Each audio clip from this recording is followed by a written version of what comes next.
Hey, how can you not show up at the wake, funeral, or even the family gathering? What are you thinking? Everyone has been waiting for you.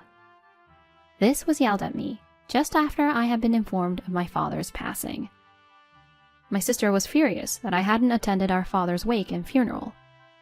In the midst of her angry rant, she started talking about the inheritance. The moment she said, "You took all of Dad's inheritance for yourself, didn't you?" a loud crashing sound came through the phone. It was the moment she realized the impact of the words she had accidentally uttered. I am a 28-year-old married woman living with my husband and my aunt who raised me, not my biological mother. Why am I living with my aunt instead of my real mother? The reason lies in my parents' abnormal affection towards my sister, Catherine. My parents were known as a beautiful couple. My sister looked exactly like our parents, especially our father, a handsome man who occasionally appeared on TV.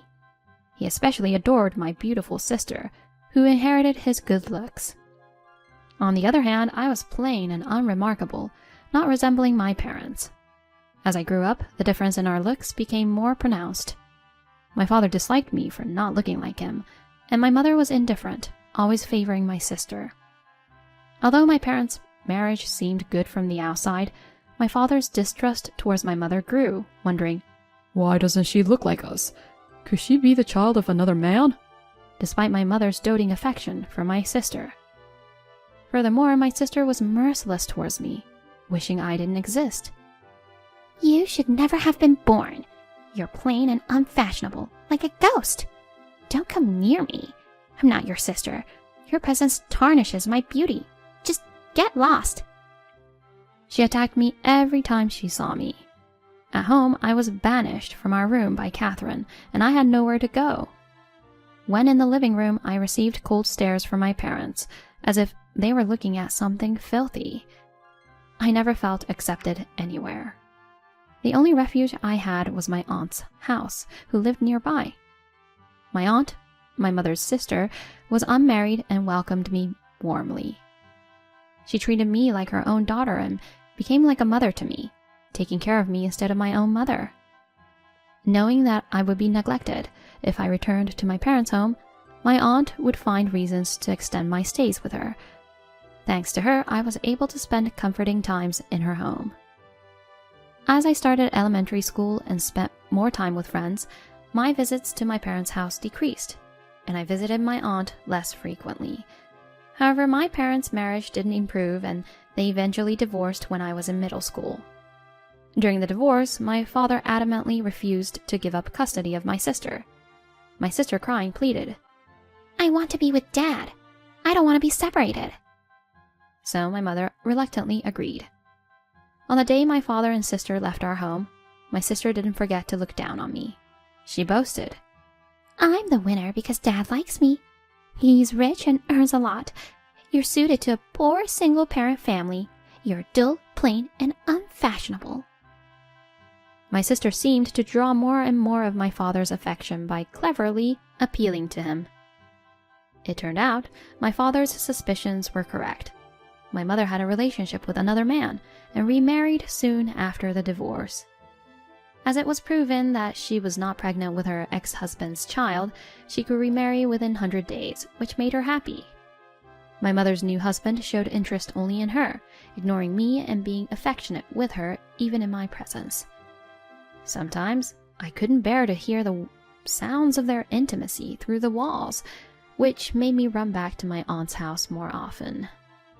My aunt, concerned about my mother's remarriage and about me, proposed to my mother to take me in. I wondered how much hesitation my mother would show. Although I rarely felt her love, I thought maybe she would struggle with the reality of letting me go. "You can take that child anytime. I made a mistake by giving birth to her. She's a devil child who brings misfortune. Take her away quickly. She's a nuisance. And don't you ever show me that ugly face again." I realized then that I wasn't born into a welcoming family. This reality was deeply sad and frightening for me, filling me with a desire to disappear. Feeling abandoned by my parents was easy, but the actual sense of loss was indescribable. Fortunately, my aunt understood my feelings and supported me kindly. My aunt loved and cared for me more than my biological mother ever did. Sometimes she was strict, but I knew that behind it was because she really cared for me. Over time, my relationship with my aunt deepened, and we shared joyful moments. From her, I learned the warmth of a family, and since middle school, I have been as happy as anyone else. As an adult, I received news from my sister that our biological father had died in an accident. I had no memories of love from him, but his income had supported my life. Now the happy times I share with my aunt are also thanks to his existence. I couldn't have felt this way before. This ability to feel such emotions is thanks to my aunt's love. I met my sister for the first time in years at my father's funeral. For the funeral, many guests wore black or navy suits. As a working adult, I had prepared formal clothes, including a morning dress, on my aunt's advice, but I never thought I'd wear it for the first time at my father's funeral. However, what my sister wore was different. Her black suit was embellished with glitter, and the sound of her high heels echoed sharply. Her makeup was as glamorous as if she were going to a party, with striking red lipstick standing out. What's with that plain suit? Isn't that just some off-the-rack suit you wear for job hunts? So unfashionable. Then, staring at my face, she said, I thought you might resemble us more as you grew up, but you're completely different. Still dull and ugly. Are you really Dad's child? Remember what Dad used to say? He wondered if you were a child who had a different father. Mom argued against it desperately, but what's the truth, I wonder? It's true that there were arguments between my parents about me not resembling either of them. There was a time when I thought their lack of love was because I wasn't their biological child. But back then, at my father's insistence, I underwent a DNA test with my mother. The results proved that I was indeed their child. My sister seems to believe those words of our parents as if they were the truth, unaware of the fact that was actually proven. But should such a fact be mentioned in a funeral, especially in front of many guests, including relatives from my father's side? I could hear whispers among the guests saying, She seems like a child from another man. Not related by blood? How outrageous. Probably related to the family inheritance, isn't it? They would whisper such things. Whether my sister's remarks were planned or just a coincidence, I don't know. But being ridiculed with such words in front of many people deeply hurt me. I regretted attending the funeral of my estranged biological father, whom I hadn't seen in nearly a decade. This event led me to decide to cut off my relationship with my sister. As the funeral ended and I was about to go home, my sister approached me. There's something about Dad's inheritance I want to talk about. Inheritance? Even though they were divorced, children still have inheritance rights. Once the kids are born, they can't just neglect childcare. So he probably thought, Might as well raise her to not die. Such were the feelings with which my father treated me. I had no desire for such an inheritance from a father like that. It was probably intended only for my sister, who he adored. I thought it would be a hassle to be asked to renounce the inheritance later, after finding something like a will. Furthermore, wanting to sever any ties with my sister, I decided not to accept my biological father's inheritance, effectively declaring my renunciation of it. Sign this renunciation document, she instructed, not wanting to argue later. I signed as told, and despite being at a funeral, she was thrilled, saying, Now, all of Dad's inheritance is mine. I'm so grateful and love him so much. After a while, my sister moved in with my mother and stepfather, starting a new life. She informed me of this in an email. The email, with a photo of the three looking happy, started with words of criticism. This is what family love is. We're so happy, unlike you. And went on boasting about my mother cooking a rare homemade meal and walking arm in arm with my doting stepfather, getting envious looks from others like a scene from a drama. I was fed up with this lengthy email, feeling like I was forced to read a boring short story. Gradually, I started deleting her emails without reading them, and eventually she stopped sending them. 5 years later, I turned 28. Out of the blue, after a long period of no contact, my sister called me.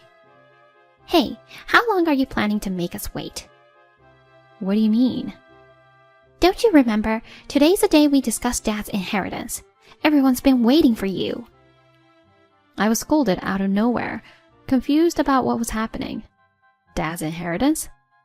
Then I realized she was referring to our stepfather. Considering my sister moved in with my mother after our biological father's death and stayed there, I couldn't think of any other reason. And now I was just learning about the death of my mother's second husband.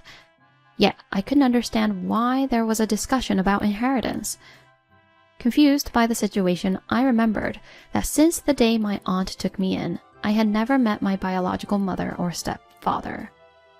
There was no need or desire to meet, so there had been no contact from their side either. Feeling reluctant to apologize in response to my sister's anger, I decided to retaliate a bit, saying, "Isn't all of Dad's inheritance yours?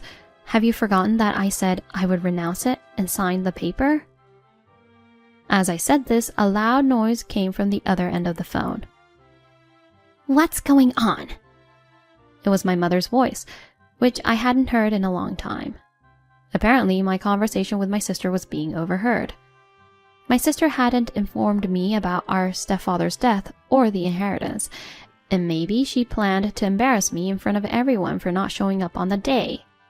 However, her plan backfired, and she likely didn't expect that her taking all of our biological father's inheritance would become public. My mother, learning this for the first time, was furiously accusing my sister. Why are you quiet? Because of you, I broke the precious plate. How will you make up for it? She was demanding compensation for breaking a treasured plate owned by my stepfather, which would cost tens of thousands of dollars. Do you remember what you told me 5 years ago? That Dad's inheritance was so little that it all went to the funeral expenses, and it was hard to live day by day? Don't you feel sorry? Apparently, my sister had pleaded with tears to live with my mother, saying how pitiful it was. My mother called my sister a big liar and showered her with accusations, demanding money from her as well. Additionally, my mother was insisting on additional demands for compensation for the large plate. I had never seen my mother this angry, despite her always treating me poorly. Then my sister started blaming me for the situation. What are you going to do about this? It's all your fault, and I won't let it go. If you want, I'll make you look like you'll never be able to show yourself to anyone ever again. My sister took a very intimidating attitude towards me, throwing threats. Perhaps she thought that using such language would make me apologize. In reality, she was the one who had initiated the attack. To me, my sister's words and actions were insignificant, and I didn't care even when the tables turned. It seemed my sister had squandered our father's inheritance and spent it all in a short time. As my sister had told my mother, the inheritance wasn't a huge amount, but if used wisely, it could have been sufficient for living expenses. Since my sister had completely monopolized my father's inheritance, I couldn't understand how she managed to spend it all so quickly. This problem is going to cost you a lot. Be prepared. I'll push everything onto you. I can't wait to see you struggle under a mountain of bills. Her disjointed reasoning didn't seem like something a person with a sound mind would say. If you want money that badly, just go ahead and discuss the inheritance as you like. Huh? What's with that attitude of yours?